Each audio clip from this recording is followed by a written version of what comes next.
Om Swastiastu. Perkenalkan, kami dari kelompok 6. Di sini kami akan presentasikan mengenai biodiesel. Sebelum itu, izinkan kami memperkenalkan diri. Perkenalkan, nama saya Jumlatul Hairul Sukma, absen 14. Perkenalkan, nama saya Nabila Najla Urfasil Sabila, absen 22. Perkenalkan, nama saya Negusti Marisinda Febrianti, absen 23. Perkenalkan, nama saya Mika Danda Putri, absen 24. Perkenalkan, nama saya Nima Dewi Lestari, absen 28. Di sini saya akan menjelaskan tentang pengertian dan fakta biodiesel di Indonesia. Kebutuhan energi Indonesia terus meningkat seiring dengan naiknya jumlah penduduk dan pertumbuhan ekonomi. Sebagai salah satu negara produsen utama kelapa sawit dan importir migas, pemerintah mendorong penggunaan biodiesel sebagai bahan bakar alternatif. Biodiesel adalah bahan bakar alternatif berbahan dasar minyak nabati maupun hewani dan biasa digunakan sebagai energi pengganti minyak bumi untuk kendaraan bermesin diesel. Biodiesel adalah salah satu jenis biofuel. Biofuel adalah energi yang terbuat dari materi hidup seperti tanaman. Biodiesel menggunakan bahan baku minyak sawit mentah atau crude palm oil, minyak nyamplung, minyak jarak, minyak kelapa, palm fatty acid distillate, dan minyak ikan. Biodiesel 20, B20 adalah bahan bakar alternatif yang dibuat dengan mencampur bahan bakar solar dengan biodiesel yang dihasilkan dari produk pertanian. Jumlah B20 menunjukkan persentase biodiesel, sehingga biodiesel 20 merupakan perpaduan 20% biodiesel dan 80% solar minyak bumi. Hampir semua minyak nabati dan hewani dapat digunakan sebagai bahan pembuatan biodiesel.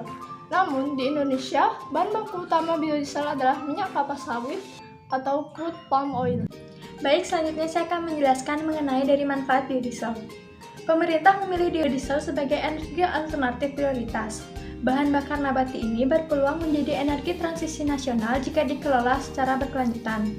Hal ini dapat terjadi jika emisi dari alih fungsi lahan dan pabrik kelapa sawit diminimalisir. Apabila biodiesel berkelanjutan diterapkan, manfaat yang didapatkan bukan hanya dari sisi ekonomi, namun juga lingkungan. Dari segi lingkungan, peralihan ke biodiesel akan memangkas penggunaan bahan bakar fosil.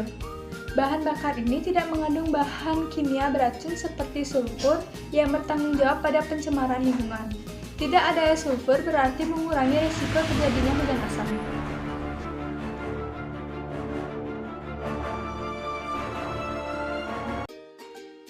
Bagaimana proses pembuatan biodiesel?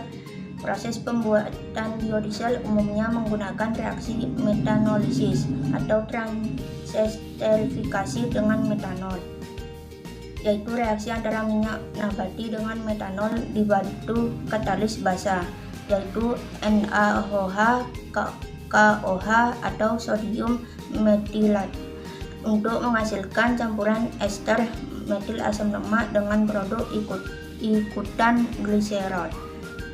Kini biodiesel dapat dibuat dari berbagai bahan baku, menggunakan bermacam-macam teknik, termasuk esterifikasi dan transesterifikasi. Salah satu minyak nabati penghasil bahan bakar biodiesel adalah minyak kelapa sawit.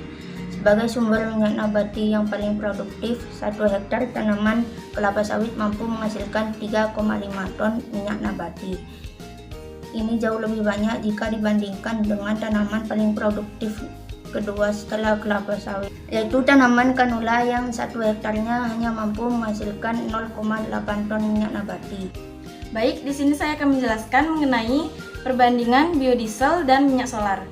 Dimulai dari kualitasnya, laju pembakaran biodiesel lebih baik, cocok untuk mesin diesel kecepatan tinggi.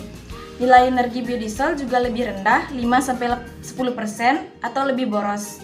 Energi yang dihasilkan B20 lebih kecil 2,8% dibanding minyak solar. Kemudian dari segi aplikasi pada mesin, nilai viskositas biodiesel lebih tinggi, tidak cocok untuk lokasi bersuhu rendah. Biodiesel mengangkat kerak pada mesin walaupun penggunaan awalnya menyebabkan pengumpalan kerak pada filter. Biodiesel bersifat self-lubricating yang mengurangi kehausan komponen mesin. Kualitas oksidasi yang tidak terlalu baik membuat biodiesel memiliki masalah terkait dengan penyimpanan. Pasalnya, bila disimpan dalam waktu lama, bahan bakar ini cenderung berubah menjadi seperti gel, sehingga berpotensi menyumbat mesin. Baik, selanjutnya di sini saya akan menjelaskan mengenai pengolahan biodiesel dari limbah. Pemanfaatan minyak jelantah sebagai bahan baku biodiesel memberikan nilai lebih karena melimpah dan merupakan bahan yang tidak terpakai lagi. Ketika minyak goreng dipakai untuk menggoreng, terjadi peristiwa oksidasi dan hidrolisis yang memecah molekul minyak menjadi asam. Konsentrasi asam lemak bebas bertambah dengan pemanasan pada suhu tinggi dan waktu yang lama selama penggorengan. Adanya asam lemak bebas dalam minyak goreng dapat menjadi ester apabila bereaksi dengan metanol, namun jika bereaksi dengan natrium atau kalium akan membentuk sabun. Adanya soda yang ada pada biodiesel dapat menghidrolisis dan memecah biodiesel menjadi asam lemak bebas, yang kemudian terlarut dalam biodiesel itu sendiri. Potensi pengumpulan minyak jelantah untuk diolah menjadi biodiesel sekitar 157 juta liter minyak goreng bekas di restoran, hotel, dan sekolah di perkotaan sama dengan 121 juta liter biodiesel atau 3% produksi biodiesel Indonesia per tahun.